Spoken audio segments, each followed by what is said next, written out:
ఇవాల్టి ముఖ్యాంశాలు. వైసీపీ నేతల పిటిషన్లపై విచారణ వాయిదా, ముందస్తు బెయిల్ అప్పిరెడ్డి, తలసిల రఘురాం, దేవినేని అవినాష్ దాఖలు చేసిన పిటిషన్లు వాయిదా పడింది. రేపు ఈ పిటిషన్లపై కోర్టు విచారణ జరపనుంది. ముస్లిం మహిళల భరణం విషయంలో సుప్రీంకోర్టు కీలక తీర్పు. విడాకుల తరువాత వారు కూడా భరణానికి అర్హులని స్పష్టం.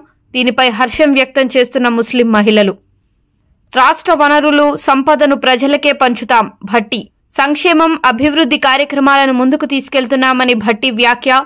రైతు భరోసా అమలు చేయాలనే దృఢ సంకల్పంతో ఉన్నామని ప్రకటన. ఈ నెలలోనే పూర్తిస్థాయి బడ్జెట్ ప్రవేశపెడుతున్నామని వెల్లడి.